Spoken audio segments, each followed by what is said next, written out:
President Chang, this other Zhang want to say something now. Okay.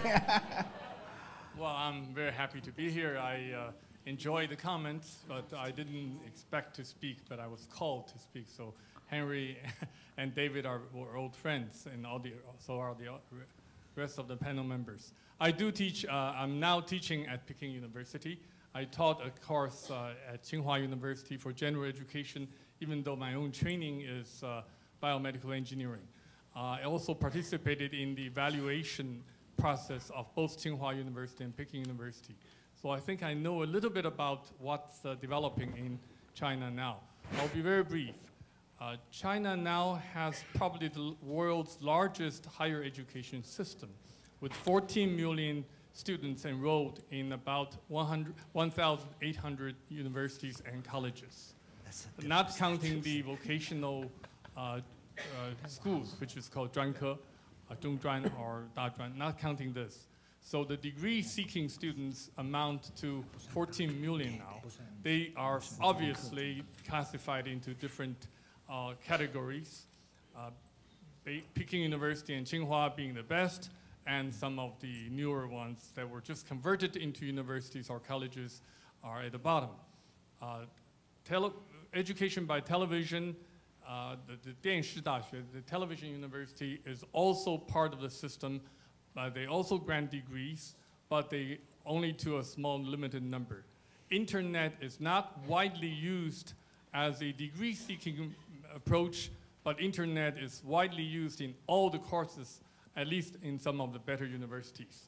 Almost all classrooms are now equipped with a control panel, and I taught in my entire course with internet website teaching material. So that's what I can see. As for research, obviously, only a small fraction of the universities can conduct credible research. However, the promotion criteria for almost all the universities include research. So I think Professor Yao will continue to be disappointed to some extent.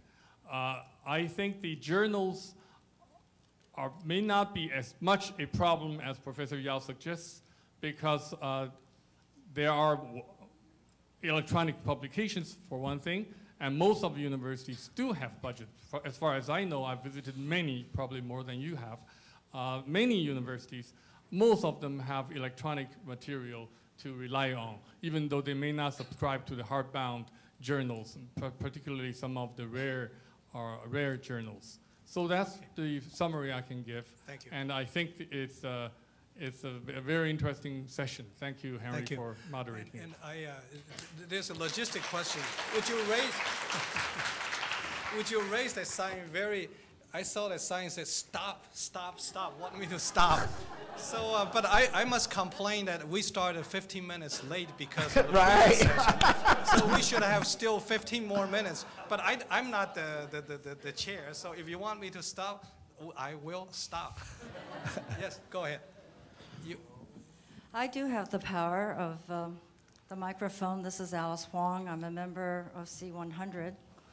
And Henry, I'm on your right. Oh, yeah, right. I would like to ask one final question, and because it's been bothering me for some time.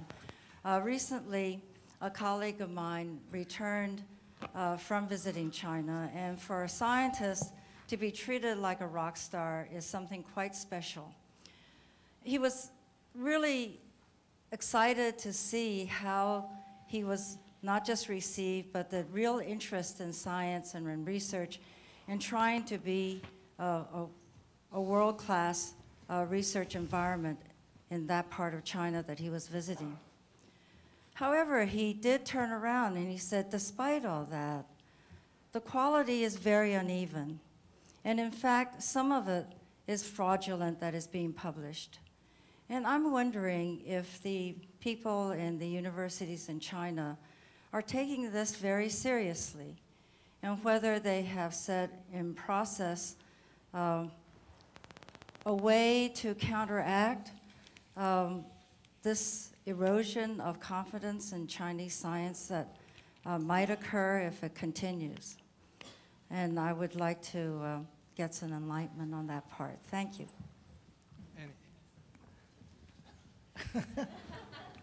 Anyone?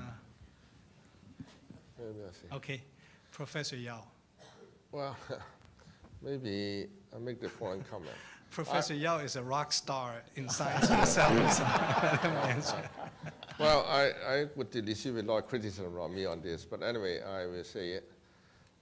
In China, in order to be very objective, in order to not offend people, copying idea is very difficult to prove to be wrong, and therefore it seems to be acceptable to the universities or the judgment by the university. Unless you copy word for word, word by word, sentence by sentence, it's very difficult to prove that you copy. And copying idea becomes rather large scale. And this is one of the major problems in academic research in China.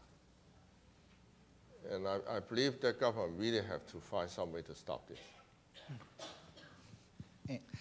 In the interest of time, maybe what should I do? Should I cut it off here now, or maybe have another 5 minutes just two more questions? How is that? We don't have time. Then, okay, the lady here. I can't resist this bright color, so. So you can just shout it out there. Question. One more. One more question. Okay, since they control. See, they control the microphone, so you can't.